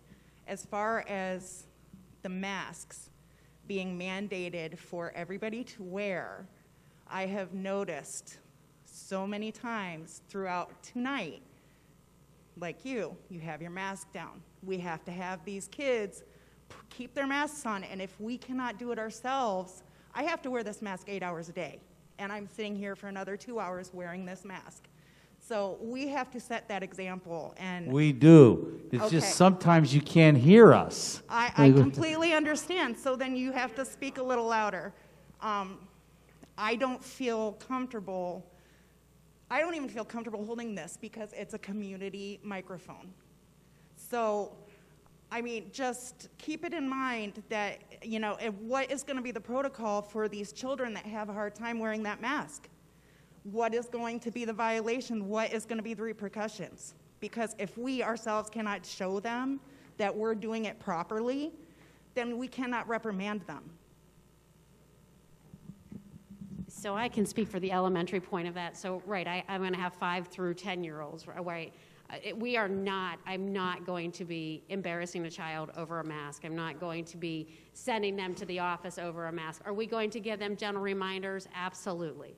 If a kiddo goes like this and takes a breath, we are not going to flip out. You have to understand, I have 5-year-olds through 12-year-olds. I can't sometimes keep my kindergartner's shoes on, let alone. So we get that. There's going to, I don't know if you guys have seen the little Facebook thing that goes around. They talk about like what the day is going to be like. It's coming. We know that. I don't want this experience this year, especially I think for my building, is going to be pretty different, okay? And we are working really, really hard to make this a warm, comfortable environment. And by no means am I going to yell at a kid, embarrass a child. They need to take it off for a second and take a break. Sure. Our teacher's going to probably at some point take a break. Absolutely. So it's not like there's going to be discipline in my building for my, I get it. Like, I'm not sure if they keep their shoes on. So, we have to have some common sense. Is a mandate to wear a mask all day? Sure is. Right. So, I appreciate that, if parents are at home having kids wear masks for an extended period of time. And I know I've gotten more comfortable with wearing it, as we've been together. But there's got to be that common sense to it as well. So, no, I'm not going to suspend a kid or yell at them, and we're going to give, I guarantee, 1,000 quick reminders during the day about if it's been off too long. Common sense approach, I think, is going to just be best here, and we realize that. And for those parents who really really have high levels of concern about contamination, that's why we do offer that remote option, so you can continue to get education and then keep safe. This is truly a personal choice, and when I've called and talked to parents, I've said, this is between you and your family. Please make that decision the best that you can. Sure, and we get that too. So we are trying to make the best of this situation. And you could speak to your building regarding the mask. No, you said it well. We're not going to try to embarrass anyone, or the mask is not meant as a disciplinary thing. Right. Yeah. I'm going to end up having to deal with what's on the mask versus is the mask on. I was just going to ask that. Yeah. So are there any stipulations on what the kids can and cannot wear as far as a mask is concerned? We'll leave that as long as it's just like the dress code. Do I want a marijuana leaf on the mask? No. So. Well, or at the elementary, middle school.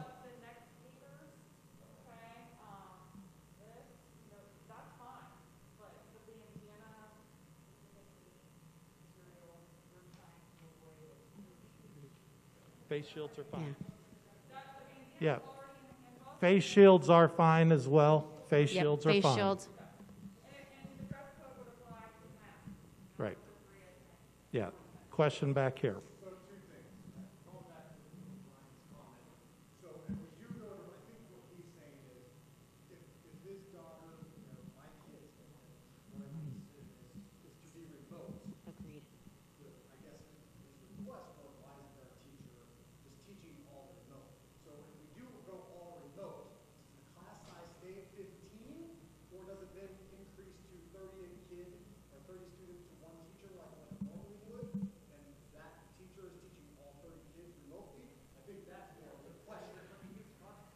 Right.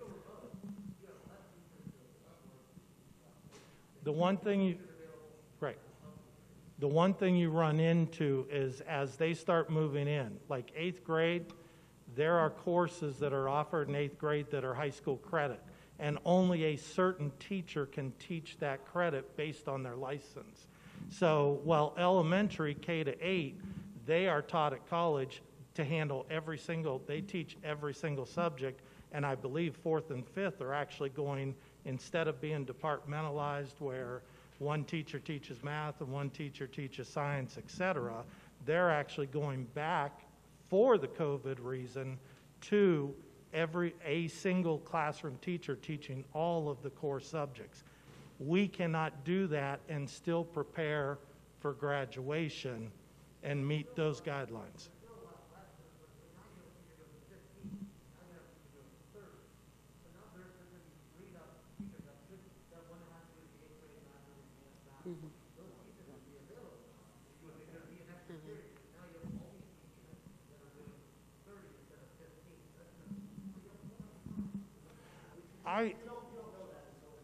Right, I still have to find a way, if, say you choose to have your child stay home. I'm trying, that extra period that was put in was to reach out and help your child instead of at 8, 9, 10 o'clock at night, which was happening in the springtime with some people. The teachers, we had teachers that would start at 8 in the morning and 11 o'clock at night. They're still having conversations with their kids and their parents. So we tried to build a period inside their day so that they could reach out to these students. We saw that 95% of 95 families have already said they're going to do remote. So those teachers have to have time to reach out to those remote learners. So you may answer my question. So if we do go all remote, is it the same 15 per class, or does it expand back to 30? If we have to go all remote. My vision of going to remote, everybody's remote. If we have a webcam on each teacher's desk, okay, the kids are going to have to follow their schedule. You get a schedule, period 1 through whatever. First period you're in English, second period you're in Spanish, and so on and so forth. Follow your schedule. Okay, so in other words, I have... Yeah.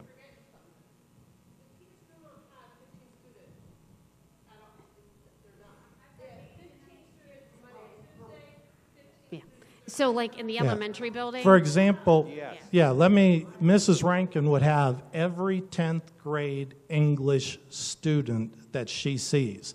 Just because on Monday and Tuesday she's only seeing this 15, she still has to reach out. Every single 10th grader goes through her. She's responsible whether they're here or not. So, and that makes perfect sense, so thank you for that. Okay. All right, so you guys brought this up, so I know that a lot of good things, I guess, have come out of this, given the Tctc fund or the CARES Act and the COVID. Where are we financially, though, as a district? Because 6 months ago, we were in financial disaster.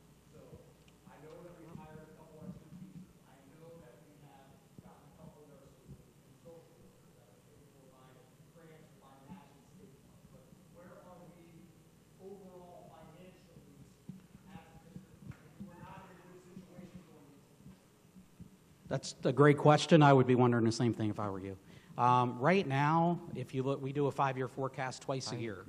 I just did one in May. We're right about where that 5-year forecast was. All of our additional expenses that we've taken on at this point have been covered by those external funds, the CARES Act money, as of right now. You never know what's coming around the corner. That's what I keep telling. We can't do that because we don't know what's coming around the corner with COVID. So we're really trying to stabilize and not spend anything we don't need to spend. So do you foresee us still needing a grant to proceed, like over a levy?